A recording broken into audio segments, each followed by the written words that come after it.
Alrighty guys, and welcome back to another LEGO set review from BrickByBrick, and today we have the LEGO Harry Potter and Fantastic Beasts slash, more generically, Wizarding World minifigure series. Set number for the full series is 71022, and each bag retails for $3.99. There are 22 figures to collect in the series, which you can see all here on this leaflet. On the front, they show you all 16 Harry Potter figures, and then on the back, you get to see the 6 Fantastic Beasts figures. That adds all up to 22, and shows you how to build a couple of the more complicated ones. These were released in August 2018, and it was met by a lot of excitement from fans of Harry Potter, because this coincided with the return of the Harry Potter theme, and I'm not the biggest Harry Potter fan in the world. I like it, and I've seen all the movies at this point. I did previously review this series, but the recording got deleted when my own computer went bye-bye.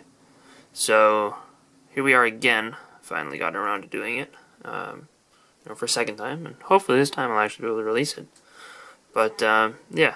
So let's take a look at each figure close up. We're going to start in the order that they are on the leaflets. So we'll do Harry Potter, then Fantastic Beasts. First up, we have Harry himself, and this is based on, loosely, his Prisoner of Azkaban attire, just like Hermione and Ron are in the series. You get the trio from Prisoner of Azkaban, and they all come with their, pets.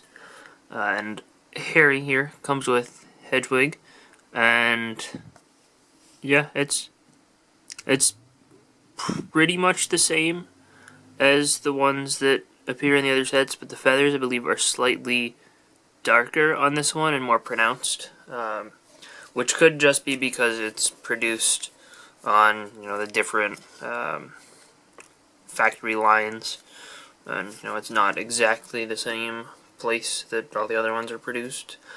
So maybe it's not an intentional variation, but it is there. It is a variation. And the other accessory he gets is his wand, and every figure in the series who comes with a wand comes with 2 wands on a sprue like this. So if you get every figure in the series, you end up with, like, I think there are 3 characters that don't have wands. You end up with like 36 wand pieces if you get the full set, which is kind of a lot, but you'll get used to having wands by then, I guess. And they do obviously have the older style of sprue, which I believe they updated the sprue piece for the later Harry Potter sets, or later runs of the original ones even. But the torso print is pretty good. It's got his Gryffindor uniform underneath, and then he's got the robes. His face print is, I believe, the same one from the regular sets, but no alternate expression on it. So, pretty similar, though. And he does have the hood printed on the back there.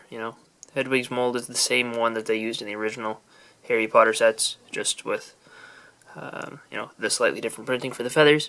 And the big thing about this figure is that this is the first one we've looked at that features medium legs. So these are shorter than normal minifigure legs, but they allow articulation, and that's what's so cool about them, is it introduces another height for minifigures. So for example, if we take just Credence here, you'll be able to see that Credence is a plate taller than Harry is. I'm not including variations in their sizes of hair, but just baseline plate taller. And that's used on several other figures throughout the series. In fact, Ron has the same exact legs with the same printing. So, I'm not going to talk more about the medium legs through the rest of the set, and the wands too. It's the same situation for everybody, except with different colors of wands. But let's move on to the next figure. Next up, we have Hermione, also based on her appearance in Prisoner of Azkaban. And the hair color that they use here is just regular reddish brown, which is actually brand new for this element, which is introduced back in Series 2 with the pop star singer CMF. And it's good to get it in a new color. I think it works all right for Hermione.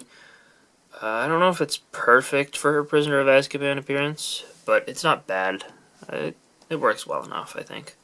She does get dark tan for her wand, as she does in all the regular sets, and she does come with Crookshanks as her accessory here. This really doesn't look like Crookshanks. He's a lot kind of fluffier than this. And, ideally they should have used a new mold for that. The printing on it is cool, and it's nice to get a new design of Cat. It's just this particular new design of Cat doesn't really resemble Crookshanks. But, it is cool to get an animal accessory with her, because animal accessories are always nice to get in CMF bags. Her torso print is pretty good, and she has the medium legs again with slightly different printing. Just gets a little bit more of the dark red in there. Because, she is the one that would be most formally wearing the robe, which, makes sense with her character. I like how they've varied up the Gryffindor robes between the three of them. And does have a little bit of back printing on the back of her torso. It's pretty much the same exact back printing as Harry had. But, yeah, it's a pretty good figure on the whole again.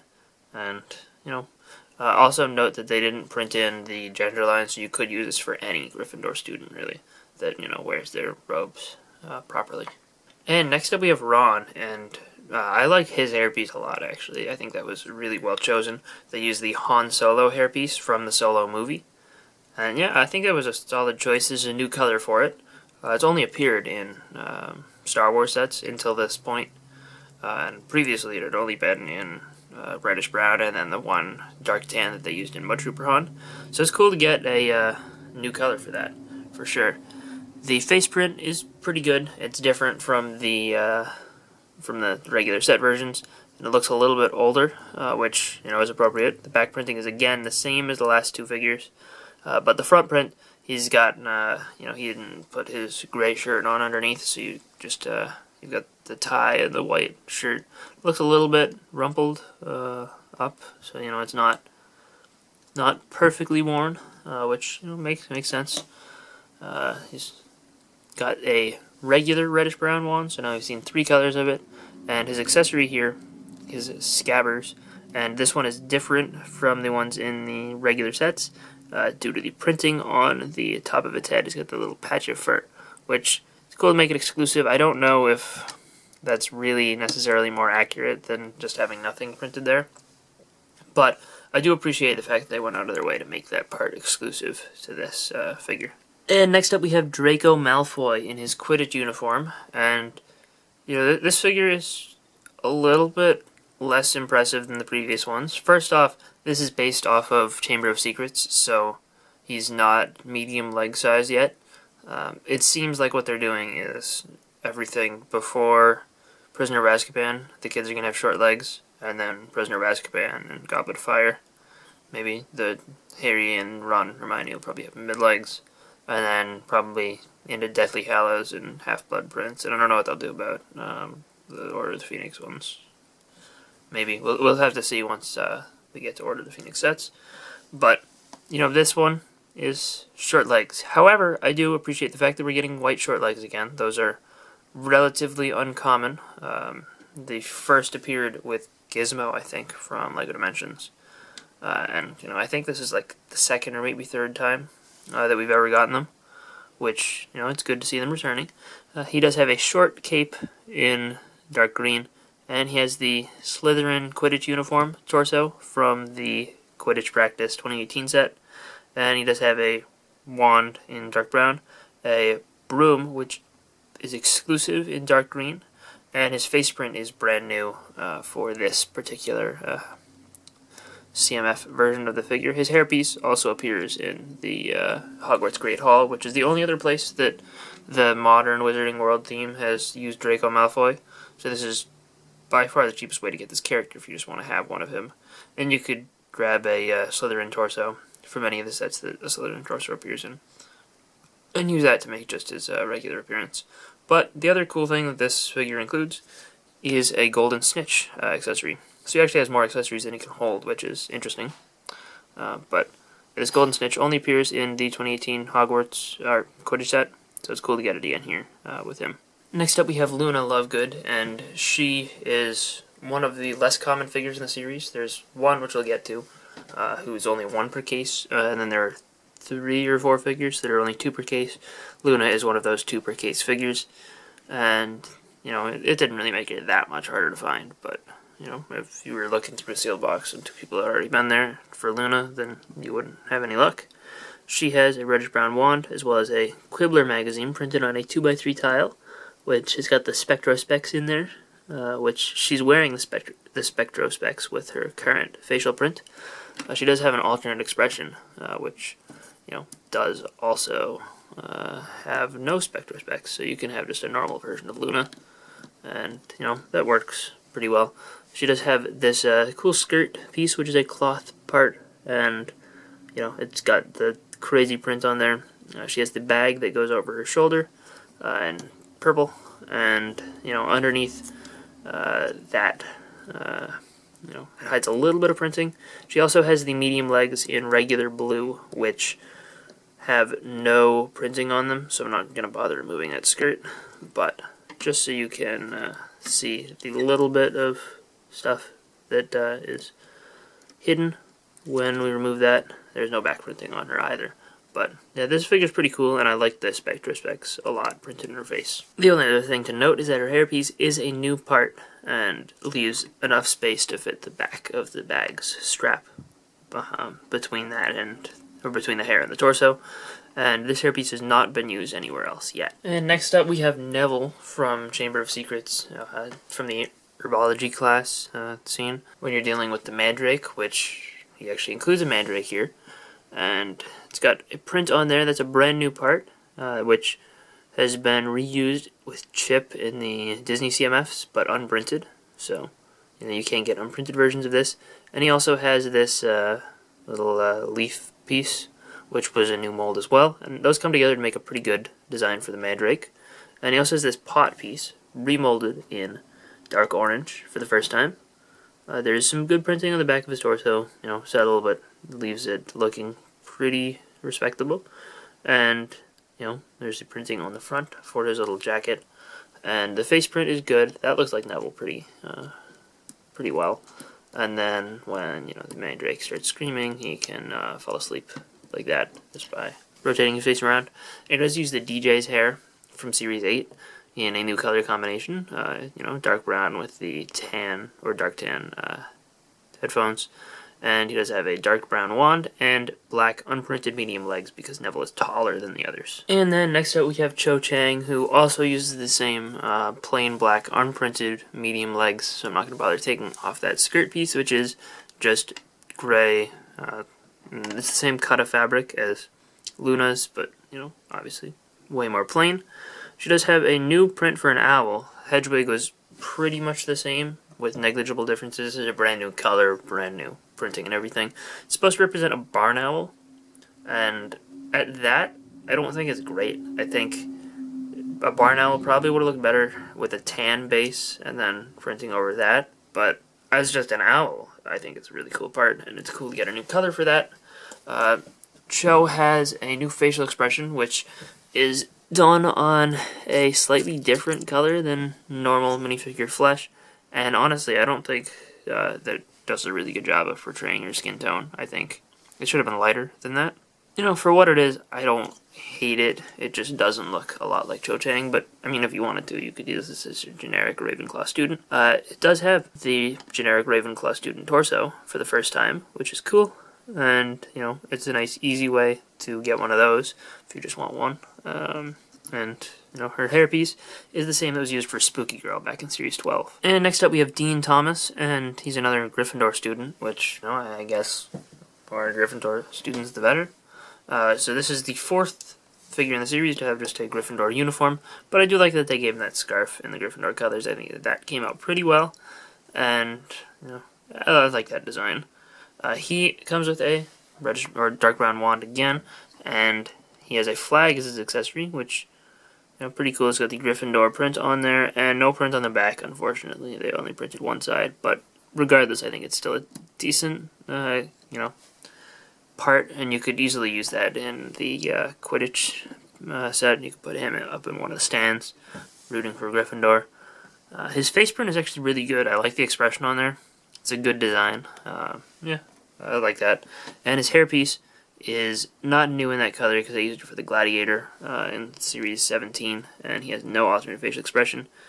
But his back printing is different from the previous 3 Gryffindor students we've had because he's got the scarf above the hood. And, you know, it works pretty alright. And now we move away from Hogwarts students for a little while and look at Voldemort. Yay! This figure is a nice, cheap way to get Voldemort, I believe. This is based on his book 5 appearance. You got the nice green robes. He uses the new robe piece so that he's the same height as normal minifigures. Works pretty good, and the printing on there is very slight. There's not a lot there, but it looks good for what it is. I like his face print. Looks pretty serious. He's got the nostrils there. And he's a white wand, which I believe is currently exclusive to this minifigure from the CMFs. But it'll probably appear again once we get Voldemort in more sets. And his accessory here is a new snake mold. It can only be held at this one spot on the tail. You can see where the lines are that, you know, leave it at a consistent thickness. And you can't hold it anywhere else, which is kind of a shame. One of the advantages of the original snake piece that's much smaller than this is that you can hold it from any point on there, really. And this, you know, if I try to stick that in there, it's not going to work at all. But you do have the 2 dots print on there for eyes. I think the molding for this is pretty good, but it just doesn't work in with other regular Lego pieces very well. Like, the curves aren't even designed to go wrap around studs and allow it to, you know, attach to things.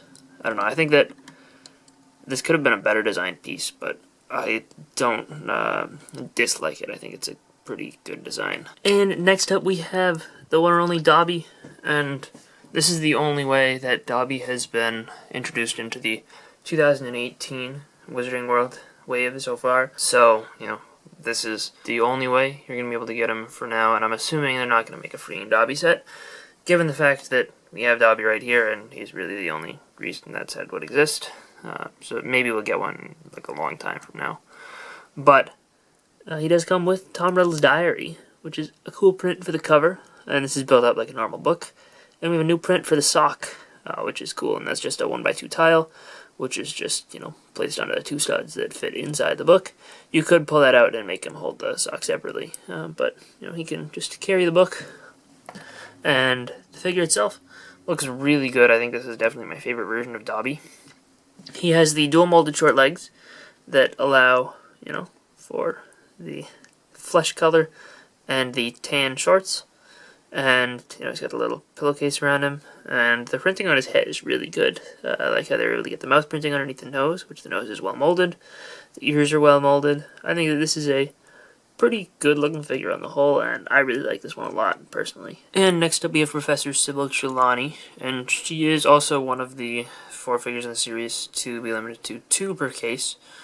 And she's the professor of divination at Hogwarts, and she only appeared once before a long time ago in one of the previous sets, and this is a much more accurate version, you know, which makes sense because it's like 14 years later than the first one was introduced.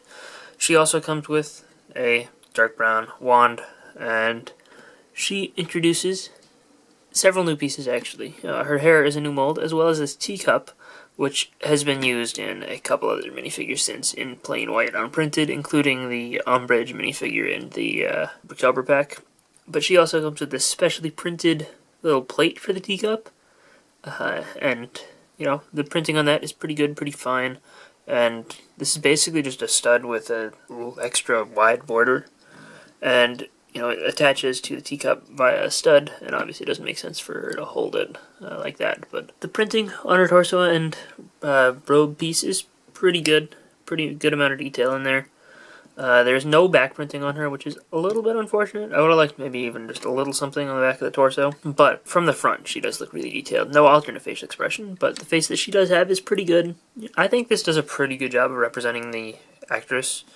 You know, it looks like she does in the movies, and the hairpiece is pretty big. It's easy to feel for, and it's got the dual molding there, actually, with the dark orange that has some good printing on the bandana part there, and then the big hair, all poofy all around it, is molded in the medium dark flesh color, or whatever that is, medium nougat. And next up we have Cedric Diggory, and this was the very first time he was ever introduced in minifigure form.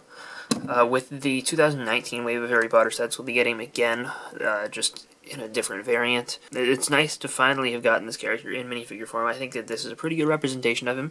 This is when he's wearing his, Tri-Wizard Tournament outfit.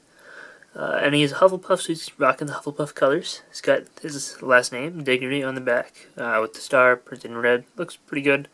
I like the little stripes that go down the sides of his legs. Those look good. And this is a new color for that Bruce Wayne Lego Batman movie hairpiece. His facial expression looks pretty good. Gets a decent amount of accuracy and regular reddish-brown wand. He also gets this big trophy, which is super duper easy to feel for, and has got Tri-Wizard printed on it. The printing on there is pretty good. The print for the rim goes all the way around, aside from where the handles are. And they do use or include the Tri-Wizard Cup in the Graveyard Duel as the portkey that brought Harry there. But in that set, they decided to brick build it, so this one remains exclusive. Which honestly, I think they should have just used this one again because it's perfect for what it is. But I don't know. I guess that leaves some exclusivity here, which I guess is a good thing. Next up, we have Professor Flitwick, and this is based on his second appearance. In the first movie, or maybe two, he was a lot older looking and had gray hair, and here he does not. This is based on, I think, Prisoner of Azkaban and Beyond is when he looked like this.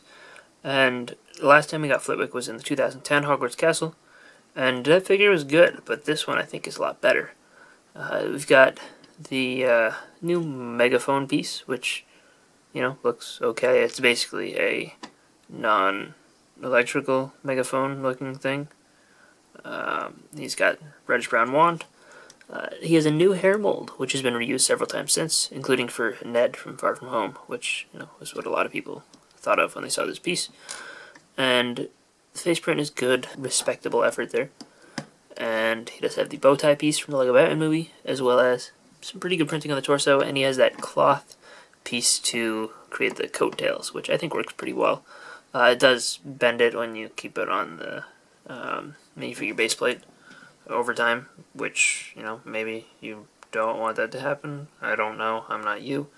But I think that, it's perfectly reasonable to represent the coattails kind of trailing behind him because he's so short. And that's due to his half-goblin ancestry. Next up, we have Professor Alastor Moody, and this figure is pretty significantly updated from the last time we got Moody, which was a long time ago. And I think this figure's a lot better. He has a new hair mold to create Moody's hair there.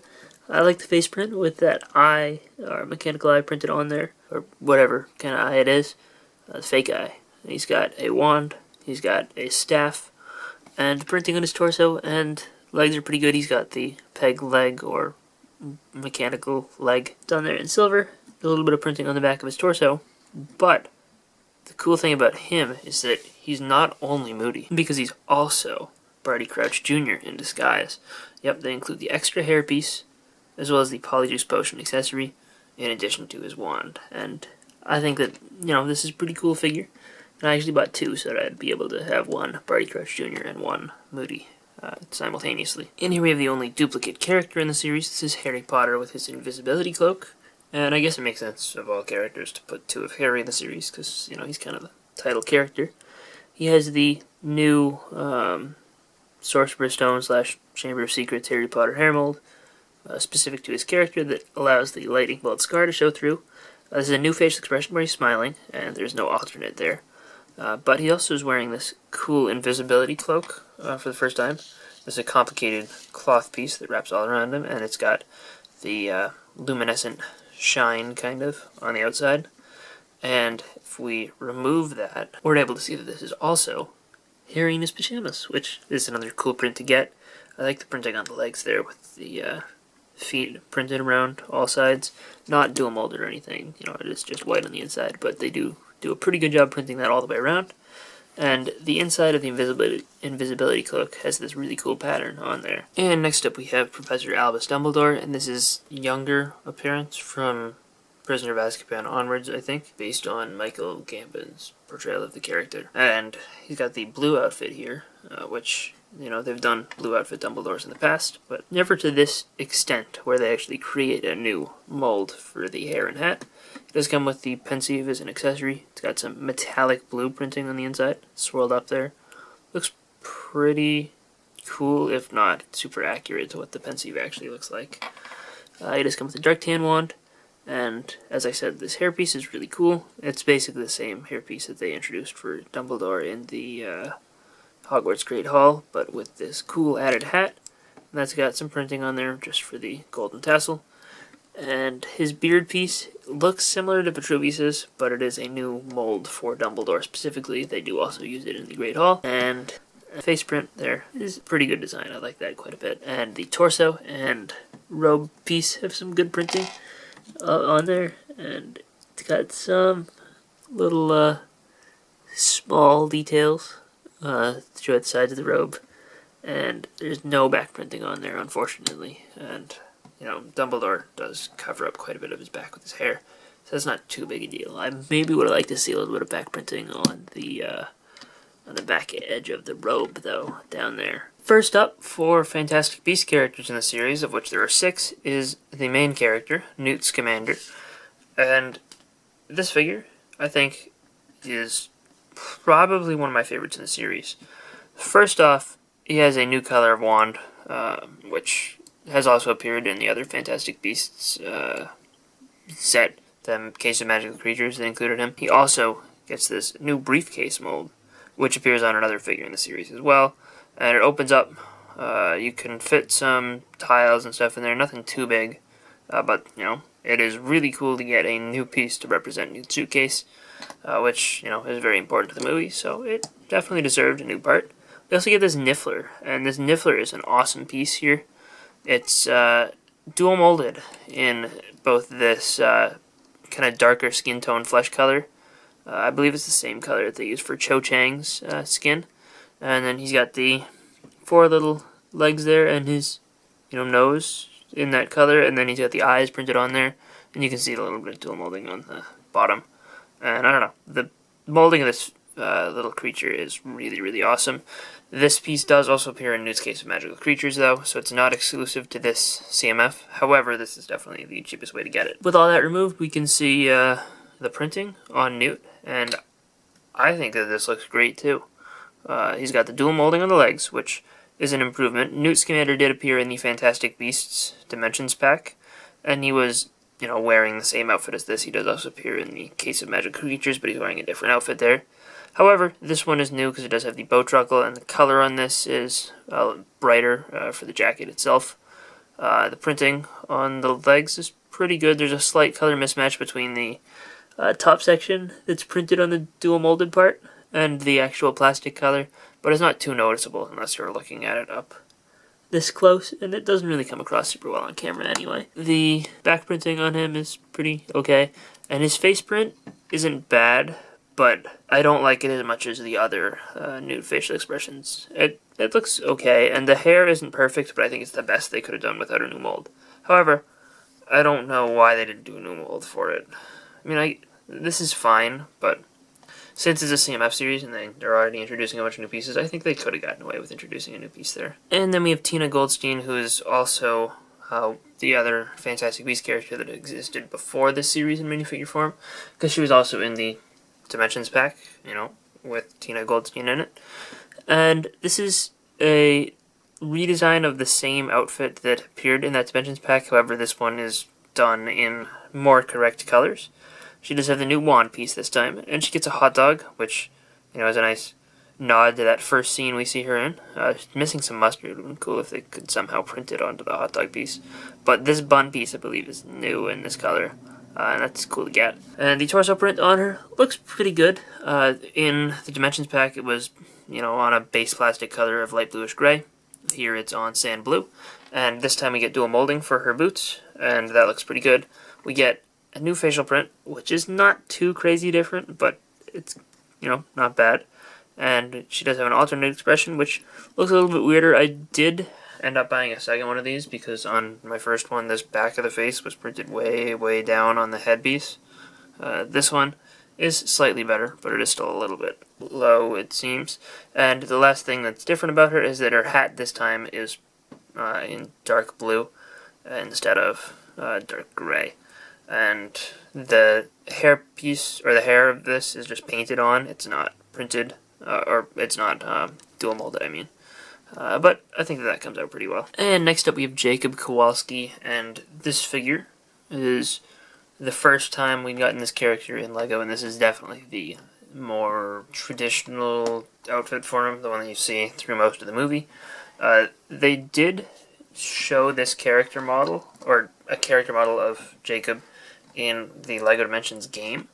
However, this one is slightly different from that, mainly because the hairpiece is, instead of the Superman swept over hair, the dog show judge hair, and it is done in dark brown, which is the same exact piece and color that they used for the Brick Suit Boy from Series 18. But the face print on him is really good, and I think that this hairpiece fits him pretty well. He has no leg printing, which is a little bit of a shame, but the torso print on him is pretty good, and he does come with the same briefcase as Newt, which makes perfect sense because, you know, they got their briefcases confused, and that's why most of the plot of Fantastic Beasts happened. The cooler part is inside he gets these two little pastry pieces, and they're both different and printed on 1x1 round tiles. And those, you know, make perfect sense because he is a baker and he was carrying baked goods in his case to bring to the bank manager. And next up we have Queenie Goldstein, and this rounds off the group of 4 of the Fantastic Beasts main protagonists. And she also appeared as a character model in LEGO Dimensions, but was not released as an actual figure, and you could use the Tina Goldstein fun pack to switch characters into Queenie. But she here gets a black wand, and she has this really cool little strudel piece, and that just has a single anti-stud for her to hold it. It's mostly hollow on the bottom. It's pretty well molded, and the printing on there is really good too. I don't know, I like this piece quite a bit. And the torso print for her is pretty good. The, I don't know, shirt she's wearing underneath her jacket here, underneath her dress, is printed in a metallic purpley color, which is pretty cool, and it comes out pretty nicely. She does have dual molding for her legs. There's a little bit of a weird color transition between the two, where the printing on the dark blue half meets the dual molding plastic color. But it doesn't look too bad, especially in the lighting that you're currently in. But if you look just really close, like maybe right here, it's a little bit more visible. I like the printing that they get around the sides of her feet there, or the shoes. Comes out pretty good, and I like this interesting color for her hair. You don't see that all the time, especially for hair pieces. I believe that's the it's one of the flesh colors. It might just be regular flesh, but the black printing on her torso is pretty good as well. And Queenie does wear the most different outfits throughout the film, so you know this one isn't particularly the most recognizable because there are a lot of ones that are equally recognizable, but she does appear in a different outfit in the Fantastic Beasts Newt's Case of Magical Creatures set.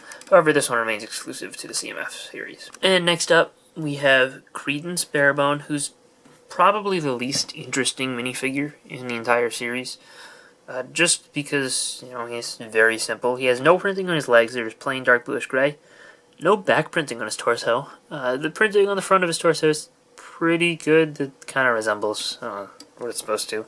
The face print is new and, you know, sort of very loosely resembles Ezra Miller, but nothing crazy special, nothing to write home about that face. He does have the little pamphlet that he's forced to hand out and say, "Witches live among us." And, you know, he's one of the very few characters in the series to have no wand. The one thing that makes this figure kind of cool, and honestly redeems it for me, is this awesome face where he's kind of got the obscurial power flowing through him. And obviously you don't really see him in this form, but just having that facial expression really works for me. And finally we have Percival Graves himself. And this figure is the figure in the series that is limited to 1 per case of 60. Credence, I forgot to mention, is limited to 2 per case, which is good, I think, because he's one of the least interesting ones. Yeah, this figure is really, really detailed. It's got really good printing through the torso and legs. And the white is really opaque on this. Like, they nailed that with this figure. Which, you know, unfortunate as it is, we can't say that for all figures, so I had to point it out. The arm printing there is pretty good. I think he's the only figure in the series to get arm printing. The back printing on him is pretty good. Even got a little bit of a scarf coming around, which, you know, looks good. Other arm is printed as well. And I love the printing on his hairpiece. That works so well. You know, it takes this relatively generic hairpiece and just makes it work really almost perfectly for this character. The facial expression, too, actually does a really good job of portraying Colin Farrell, who plays Percival Graves in the movie. And if that wasn't enough for you, you can remove the hairpiece. And you can, spoiler alert for the end of Fantastic Beasts 1, make him into Grindelwald, which at the end of the movie they reveal that Percival Graves has been Grindelwald in disguise the entire time, and that's awesome. I love that there's a cheap way to get Grindelwald. I mean, the other way to get him was in the Grindelwald Escape, which was only a $20 set, so it wasn't too expensive. But having a nice way to get him in the CMF series, I think, is really cool, as well as just the fact that, you know, this figure looks better because he does have a little bit of a mustache there. I like how they got the one eye is a different color by printing one of the eyes in dark bluish gray and the other one in black. And having the ability to switch between Graves and Grindelwald, I think works really well. And the one criticism I have here is that I wish this had been a 2 per case, so that, you know, he'd still be pretty rare, but that would allow people, you know, to get a full case to have 2 of this guy so they can display one as Grindelwald and one as Percival Graves. Overall, I think this series is a very, very strong series, and I think one of its biggest strengths is its character selection. If you get the full set, you get Harry, Ron, and Hermione, the 3 main characters. You get Dumbledore, you get Voldemort, you get Neville, you get Cedric Diggory, who we haven't gotten before. You even get all the Fantastic Beasts main cast, which is really cool to get if you're a big fan of the Fantastic Beasts movies, which I personally am a big fan. But, yeah, I'm really happy with the way that the series turned out for the most part. However, my biggest complaint is the plastic quality of these ones feels cheaper than previous series, and I do wish that Graves had been a 2 per case. I wouldn't mind it if there was a 1 per case in the series. Would have been probably better if it was, for example, Harry Potter and the Invisibility Cloak. That would be my probably preferred, because, you know, there's already another Harry, so it's not a huge deal if you can't get the other one. But, yeah, I don't know. I mean, he is a 2 per case still, so I probably would have just swapped their availability, made Graves 2 per case and Harry a 1 per case. The one other thing that kind of bothers me is just the fact that, you know, there are extra pieces, figures that have more accessories than they can hold, and that's a weird complaint. But, you know, just for CMFs, I kind of prefer to be able to have everything in one place. And, you know, when you have the snitch that Malfoy can't hold, plus the extra hairs and Crouch / Moody's wand, you know, I did buy an extra, so I don't have a huge deal with that at the moment. But if I only had one, I would have kind of been trying to figure out what to do with the other accessory there. But, yeah, I mean, for the most part, and I guess even then, having more accessories than you can hold isn't that big of a complaint, and you'd end up with a ton of extra wands, so you're gonna be wanting to figure out what to do with some of those. But, yeah, I hope you guys enjoyed this review. I do really like this series. I don't know if they could make a second series with nearly as perfect of a character selection as this one. However, I won't be surprised if we get a Wizarding World Series 2 next year, or maybe the year after. Maybe next time the Fantastic Beasts movie comes out. But, yeah, overall, hope you guys enjoyed this review. Let me know who your favorites are. Like I said, I like Graves, I like Dobby, and I like Newt. Those are probably my 3 favorites. And also I like Dumbledore and Moody a lot too. But, yeah, let me know who your favorites are in the comment section down below, and I'll see you guys all next time. Bye, everyone.